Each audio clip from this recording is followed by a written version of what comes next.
myself and Arun Kumar from SOS College of Technology in the department of EC. In this video, we are going to see about DT-based modern control systems. So, design thinking based modern control systems. Generally, the control systems are based on number of input and output and transfer function materials.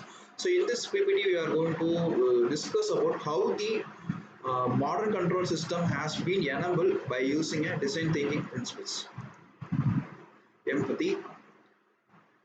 Initially, the empathy is the part which is used to identify the number of problem statements. The problem statement of the control system of the function is defined by define the system and its components, formulate the mathematical model and list the necessary assumptions, write the differential equations describing the model, solve the equation for the desired output variables, examine the solution and the assumptions.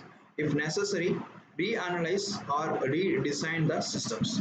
So, especially for the control system, we can include the number of elements. So, all the elements are based on the above requirements.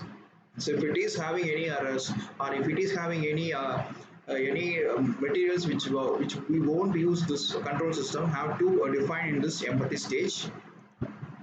And next one is define.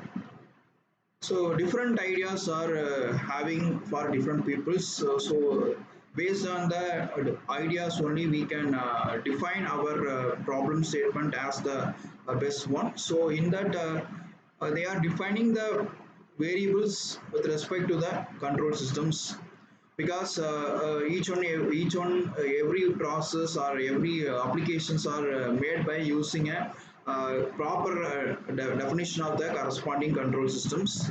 It has to be defined by using this variables.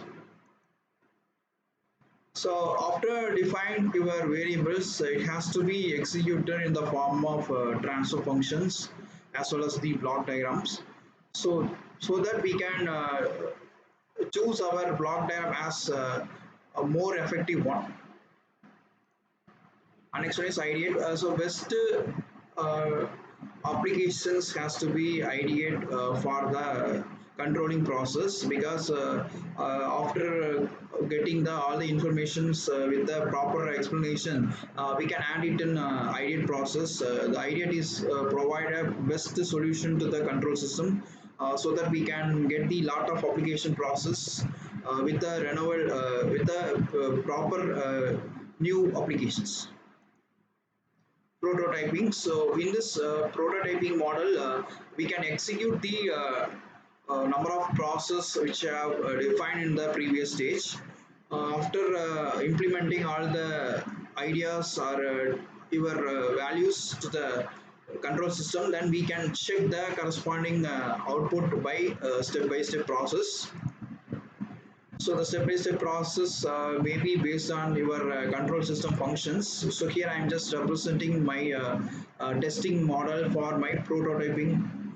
First one is system requirements, second one is system design, and next one is software, which software you are going to use for your softwares. And next one is coding. The coding may be based on your applications. And next one is software initiation. Next one is software initiation. And next one is if you are having a software and hardware for your embedded systems, then automatically you can conclude that your system is going to be very useful for your product. And next one is testing. Here we can check the errors of the corresponding prototyping process. It can be established by controller and plant and feedback elements. In your feedback elements, you can check your error signals, because all the processor used in control systems are tested by using this testing module. Because if you are having any errors occurs in your prototyping model, the testing results shows your prototype is not up to the level, or you cannot implement your application to your controllers, so that you can use this testing process. So here we can able to identify your errors. After finding your error, we can make it as a new one.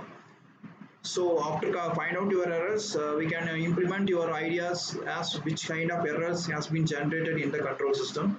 We can able to find and we can rectify your errors. So like that, all the modules has been tested by using a testing softwares. So assessment, that is the block diagram shown in the figure to a single transfer function. So in this block diagram, more number of complex block diagrams are present in this reduction techniques. We can eliminate our block diagram reduction by the following ways, because it is a complex system. We can't reduce the block diagram as a single step. We can able to reduce by one. So it can be followed by, initially the parallel blocks has been combined, and second step will be the feedback loop will be eliminated. After that, the parallel or combining systems has been generated based on your reductions. After that, we can have a serial connections. If you are adding the serial connections, finally we get the transfer function of the control systems. Thank you.